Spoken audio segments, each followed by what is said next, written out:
Hi everyone, today our group will discuss the Fangcheng Port project. Here are our group members.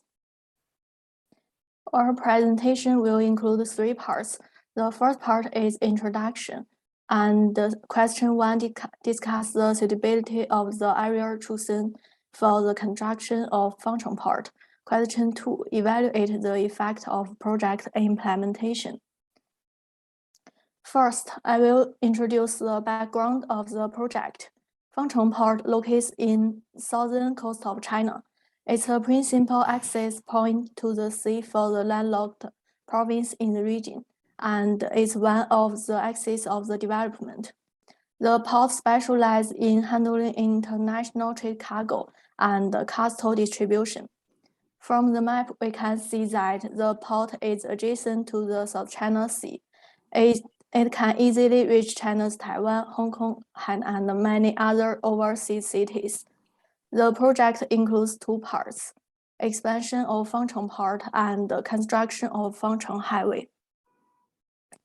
The expansion project includes adding 1 container berth and 1 bulk cargo berth. It will improve the capacity and efficiency of Fangcheng Port. The estimated economic internal rate of return is about 21%. Accompanying the expansion of the Fangcheng Port, a highway connecting Nanton to Fangcheng Port was proposed. We can see it in the map, the highway numbered G7511. It will improve the capacity of existing rural roads from less than 2,000 vehicles a day to about 6,300 vehicles a day. And the project construction commenced in 1995 and was completed at the end of 1999. The table shows the benefits and the costs of the 2 components of the project. My teammates will discuss these issues in detail later. With carrying on the development strategy of the Western travel presence of China and the construction of capital, Guangxi has already stepped into the first traffic line with fast developing economic. At recent, lots of Chinese and foreign enterprises does business in city Fangcheng, one after another, which will generate the enormous demands to support the shipping industry.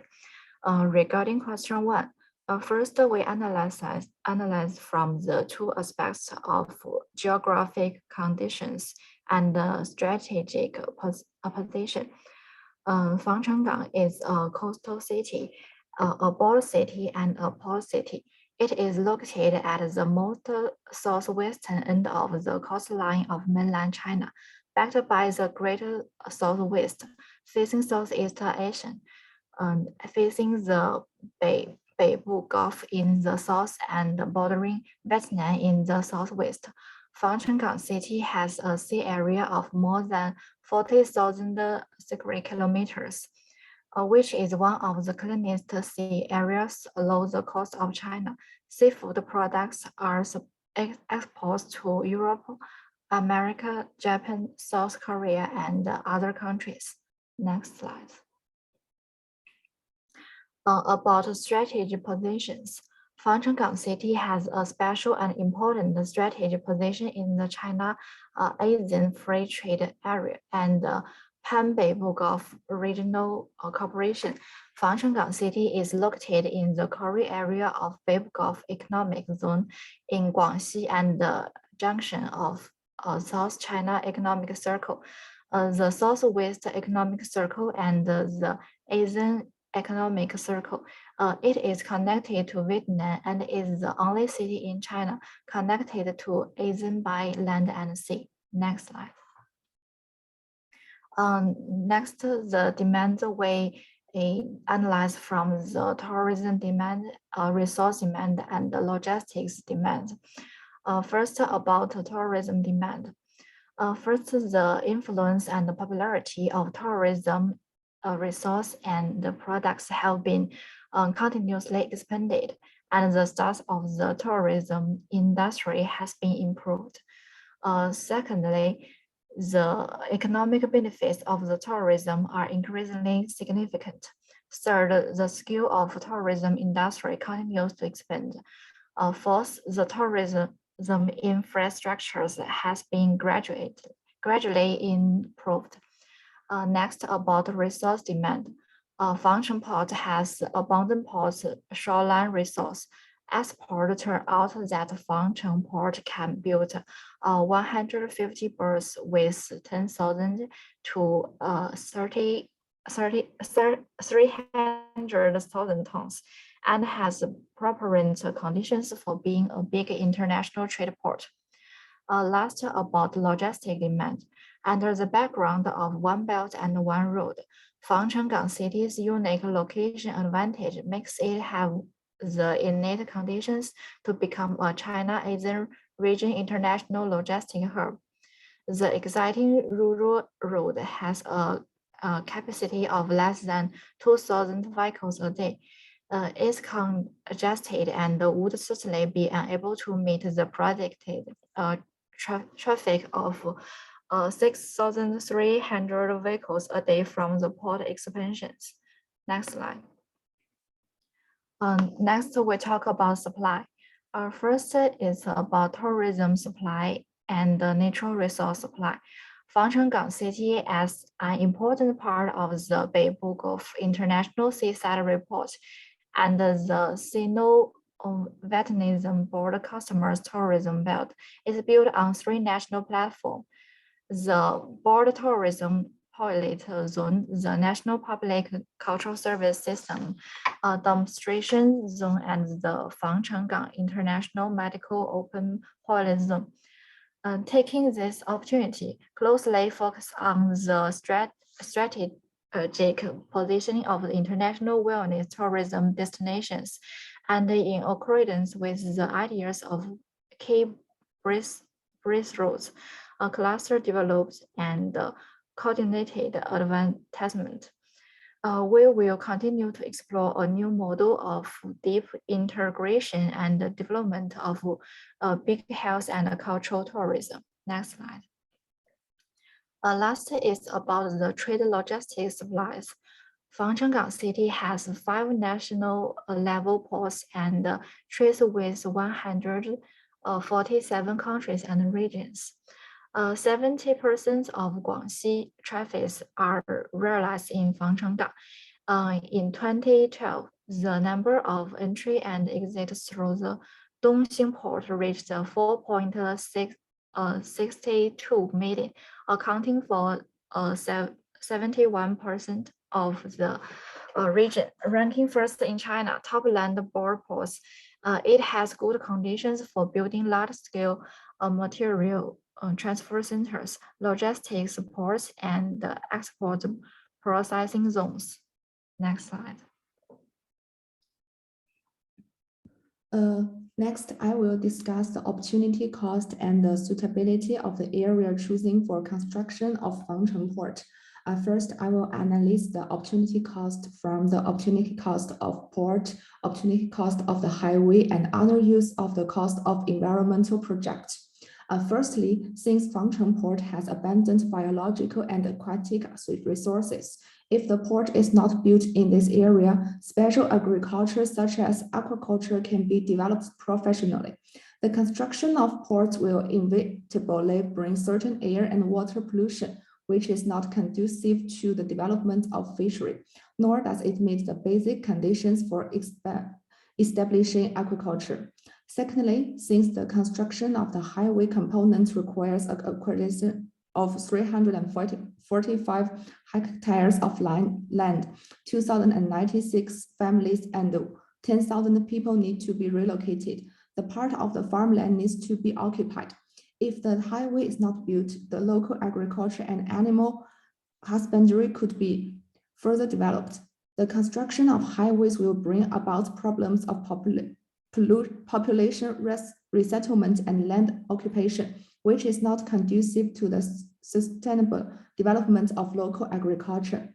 Lastly, the cost of improving the environmental pollution problems caused by the construction of ports and highway components could be used for other causes, such as education, medical care, etc. As the total amount of government funds is limited, if more funds are used for the construction of ports and highway components, it will affect the development of other public utilities and infrastructure. Next slide, please. Next is the suitability of area choosing for construction of Fangcheng Port. As for the current situation, as Fangcheng Port has superior geographical conditions, such as long coastline close to the coastal areas of neighboring countries of China, rich natural resources, sufficient labor force, and excellent natural environment. Supply and demand balance in terms of tourism resources, natural resources, and trade logistics. Besides, the opportunity costs brought by other construction methods of Fangcheng ports are acceptable. The construction of Fangcheng port and highway component is the best choice in this area. Next is the development prospects. Fangcheng port has superior geographical position, abundant natural resources, and sufficient policy support. Its estimated econometric internal return of rate is 21%, and the development prospects of trade, logistics, and tourism are broad. Next, my group mates will introduce the question 2. For question 2, we want to use some realistic data and some reasonable estimates to evaluate the real effect of the project implementation. We use the data over the 25-year period, which is 1995 to 2020 from Asian Development Bank to calculate some important indicators. Next page, please. As we show here, the results calculated were internal rate of return of 17.9% overall, and 33.5% for the port component, and 14.7% for the expressway component. Furthermore, by using the cumulative profits, we expect the actual payback period for this project will be 9 years. Next page. Separately speaking, first for the port component, we think the economic benefits of the project are saved ship service time and saved ship waiting time, and avoided land transport cost for the diverted cargo. The first two derive from faster cargo handling and a larger number of berths with the project. As a result of the project, the capacity of Fangcheng Port will increased by 6.4 million tons per year.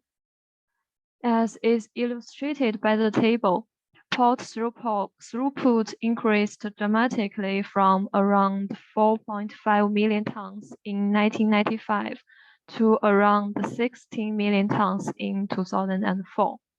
Without the project, Fangcheng Port could not have handled this amount of cargo or handled cargo as efficiently.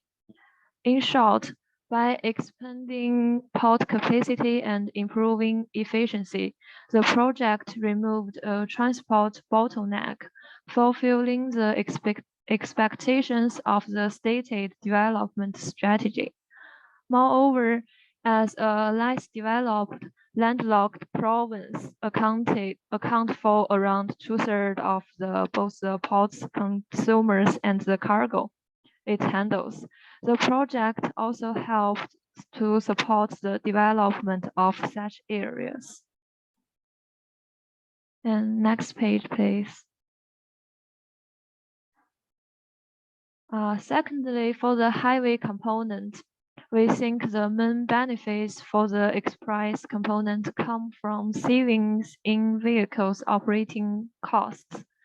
And additional sources of benefits are savings in the vehicle operating costs for traffic that remains in the old road, arising from reduced congestions and faster travel times, and reduced maintenance costs for the old roads. However, the contribution of the expressway to the expansion is less than expected. While at 9,000 vehicles per day in 2004, traffic volumes are similar to those expected.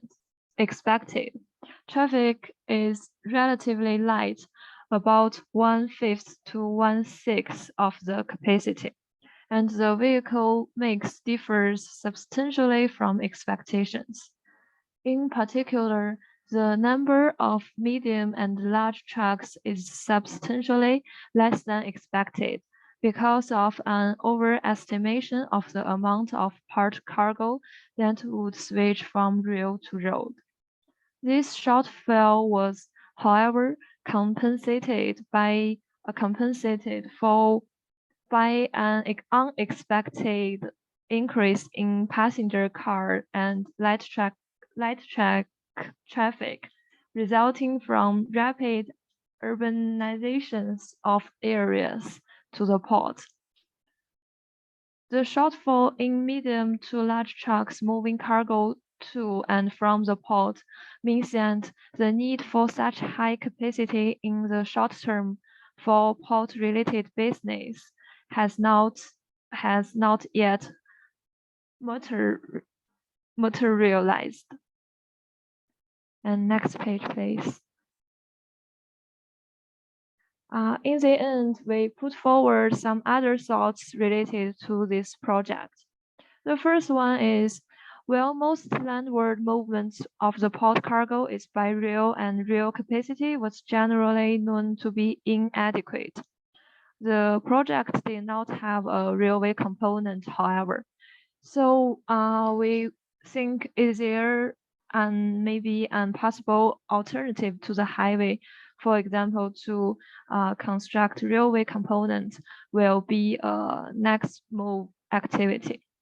The Guangxi Communication Department in the future could investigate whether more port cargo is better suited for transport by road rather than by rail, and whether the relatively high toll rates for large trucks are preventing this from occurring. And the next topic is about tariff, because the regulations of the port sector and upgrading of the facilities at every port in China have intensified the competition on the tariff.